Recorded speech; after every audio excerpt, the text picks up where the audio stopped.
Былайша қарасаң, 4 әріптен тұратын сөз. Алайда, осы 4 әріптің астында қаншама ұғым жатыр. Жалпы, өмір деген не өзі? Өмірді қалай түсінуге болады? Мен кейде жалғыз жатып көп ойланам. Көп сұрақтарға жауап іздеймін. Бәлкім, өмір деген түс шығар. Бәлкім, барлығымыз біз қалың ұйқыда ұйықтап жатқан шығармыз. Мүмкін, уақытымыз келіп жеткенде бір керемет әсем жерде оянатын шығармыз. Сол кезде қиналғандарымыз есімізге түсіп, шошып оянғандай болып, сүйміз екен ғой деп, айналамыздағы адамдарға сол кезде барып, сүйіспеншіліктен қарайтын шығармыз. Бірақ өмірді жай түске тегін салуға да болмайтын сияқты. Себебі өмір деген адамға бір-ақ рет беріледі. Оны жаратушы Алла Тағала 18.000 ғаламды жаратты. Онымен қоса жан-жануарларды, өсімдіктерді жаратты. Солардың ішінен сана сезім мен сөйлеу қабілетін беріп, адам баласын ерекше етіп жаратты. Ақ пен қараны ажырату үшін адамға көз берді. Ащы мен тұщыны ажырату үшін адамға тілді берді.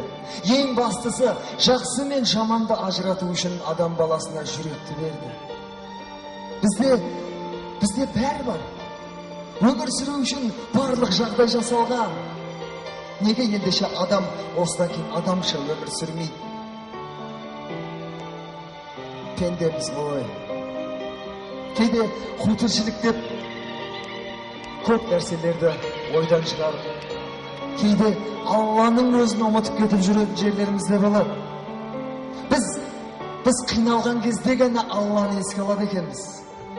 Мысалға, 365 күннің 10 күнін ауырып қалыңызшы, біреу жағдайыңды сұраса, 10 күн төсек тартып ауырып, жаным қиналып қалды дейміз. Ал неге біз сол 365 күннің 325 күнде денім сау болды деп Аллаға шүкіршілік етпейміз?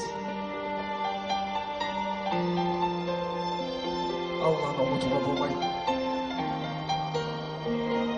Адам өмірге келгеннен кейін жақсы өмір сүрсем дейді. Бай болсам деп армандайды екен. Жалпы байлық деген не? Көп адамдар байлықтың не екенін түсіне бермейді.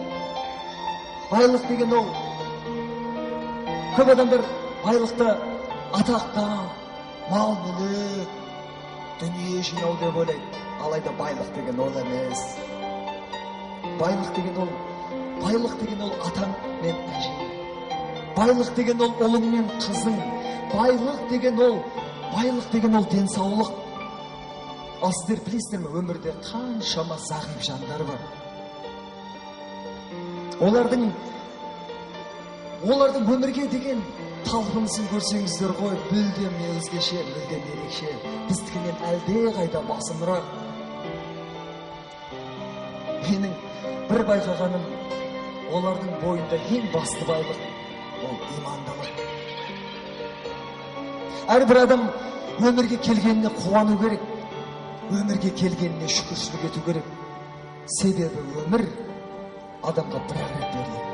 Оның үстіне өмірге келу ол бақыт.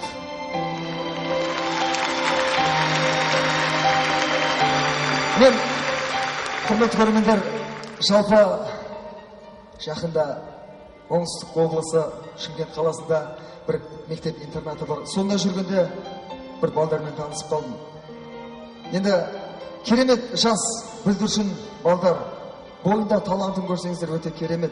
Оңтүстік Қазақстан ол менің енді қазір сіздерге ойымды сөздермен жеткізе алмаған ойымды сол азаматтар әнімен жеткізсе деймін.